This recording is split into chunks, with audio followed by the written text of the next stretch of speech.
আসসালামু আলাইকুম, আশা করি আপনারা সবাই ভালো আছেন। এটা হচ্ছে সুনামগঞ্জ জেলা দুয়ারাবাজার উপজেলা সুরমা ইউনিয়ন 2 নং বুঝনা গ্রাম ওয়ার্ড বুজনা গ্রাম। আপনারা দেখতে পাচ্ছেন সুরমা নদীর পাশে কিন্তু এই রাস্তাটি অবস্থিত। নদী ভাঙ্গন ঠেকানোর জন্য পানি উন্নয়ন বোর্ড থেকে কিন্তু আমরা দেখতেছি এখানে অনেক কাজ করেছে, কিন্তু তারপরেও নদী ভাঙ্গন ঠেকানো সম্ভব হচ্ছে না। এই যে দেখেন, নতুন করে কিন্তু আবার পাকা রাস্তার সহ ভেঙে যাচ্ছে এমনটি দেখা যাচ্ছে। ইতিপূর্বে আমরা দেখেছি বুজনা গ্রাম থেকে অনেক বাড়িঘর বিলুপ্তি হয়ে গেছে নদী ভাঙ্গনের কবলে পড়ে। তা আবারও নতুন করে নদী ভাঙ্গন শুরু হয়ে গেছে।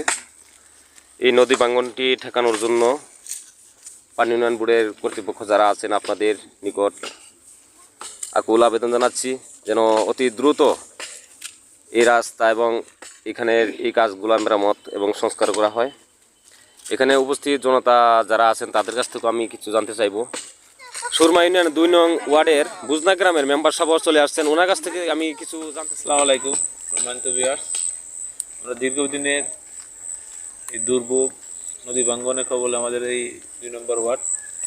আমরা দীর্ঘদিন যাবৎ এই নদী ভাঙ্গন রোধের জন্য আমরা বিভিন্ন মহলে আবেদন এবং তাদের কাছে দ্বার প্রান্তে গিয়েছি।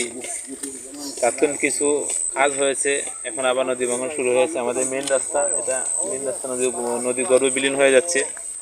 প্রশাসন সহ ঊর্ধ্বতম কর্মকর্তাদের দৃষ্টি আকর্ষণ করছি যত দ্রুত সম্ভব আমাদের এই পুরাতন গ্রামটি নদী ভাঙ্গনের কবল থেকে রক্ষা করার জন্য সবার ঊর্ধ্বতম কর্মকর্তাদের যেন সুদৃষ্টি কামনা করি এবং আশা করি অচিরেই আমাদের এই নদী ভাঙ্গন রোধে কাজ করবেন। আমরা এই প্রত্যাশা আমার গ্রামবাসী। ধন্যবাদ। কয়টি গ্রাম আছে ভাই এখানে? এখানে 4টি গ্রাম আছে। জনসংখ্যা কত বলতে পারি? জনসংখ্যা প্রায় 3-4 হাজার হবে। 4000, অনেক জনসংখ্যা। অনেকজন। ইতিপূর্বে কিন্তু এইখানে এদিকটা কিন্তু আপনাদের বসত বাড়ি ছিল, আমি দেখছিলাম, কিন্তু এখন আপনারা হয়তো এদিকে গেছেন, কিন্তু এখন নদী ভাঙে কিন্তু আবার ওইদিকে যাচ্ছে। এখানে এটা আমাদের 4 নম্বর বাড়ি। আরো 3টা বাড়ি আমাদের নদী গর্ভে নদী ভাঙ্গনে বিলীন হয়ে গেছে। এটা আমাদের 4 নম্বর বাড়ি, এটা বিলীন 5 নম্বর বাড়ি। এটা হলো 4 নম্বর বাড়ি, এটা আমাদের 4 নম্বর বাড়ি। আর আপনাদের বাড়িটা আমার মনে হয় খুব সম্ভবত ওই যে নদীর ওইখানে ছিল, মাঝামাঝি। আরো দূরে ছিল, হ্যাঁ, এই পারে ছিল, ওই পারে ছিল। ওই পার থেকে ভেঙে মানে এই পর্যন্ত আসছে নদীটা। অনেক বাড়িঘর যাওয়ার পরে এখন যে এই রাস্তাটি গেছে, এই রাস্তাটু মনে করেন আমরা গৃহবন্দী হয়ে গেছি 3-4টা গ্রামের মানুষ, কিন্তু যেন আমরা যাতায়াত করার কোনো রাস্তা আর বর্ষার দিন আর রয়েছে। তো এখন এই পানি উন্নয়ন বোর্ড কিংবা ইউনিয়ন পরিষদ চেয়ারম্যান এবং এই উপজেলা চেয়ারম্যান তাদের কাছে আমরা বিশেষ অনুরোধ করে বলতেছি, অতি দ্রুত মনে করেন আমরা এই জায়গায় যদি কাজ করে দেয় তো আমরা চলাচল করতে পারি 2-3টা গ্রামের মানুষ। এবং বৈশাখী ধান, এই ধানও যেন একমত নিয়ে শরীফপুরের মানুষ, আজিমপুরের মানুষ আসা যাওয়া করবে, এটাও পারতো না। তা আমার এই অনুরোধ, অতি দ্রুত পানি উন্নয়ন বোর্ডের কাছে আইসা তারা এই জায়গাটার কাজ মেরামত করে দেওয়ার জন্য অনুরোধ। অনেকটা বাড়িঘর নিচে, এখন আমরা যে গ্রামটা আছে, আমরা যে কয়েকটা বাড়ি আছে, যে 3-4টা গ্রামের মানুষ একই রাস্তা দিয়ে চলাফেরা করা লাগে। এই আজমপুর, শরীফপুর, এই মানুষগুলো হাওয়ারের দান, এই সবগুলো ওই রাস্তা দিয়ে নেওয়া হয়। যদি এই রাস্তাটা পানি উন্নয়নের বোর্ড বাংলাদেশ সরকার যদি দ্রুত মেরামত না করা হয়, তাহলে আমরা হাওয়ারও নষ্ট হবে, আমরা 3-4টা গ্রামের মানুষ আমরা অচলিয়া পড়ে যাব। আরও তো আমরা অনেক বাড়িঘরও নদীর কবলে চলে যাব, আমরা চলাচল খুব কষ্টকর হইব। এই জন্য সরকারের কাছে আমার আকুল আবেদন, আমরা এই রাস্তাটা যেন দ্রুত মেরামত করা হয়। এই 10 মিনিটের ভিতরে রাস্তা ভাঙ্গা সারা রাস্তা জারি গেছে, গাছে গুছে সম্পূর্ণ ভাঙতে লামাই গেছে। গতকালকে তো এই রাস্তাটা ভালো ছিল না? গতকাল কিচ্ছু আছিল না, ভালো আছে।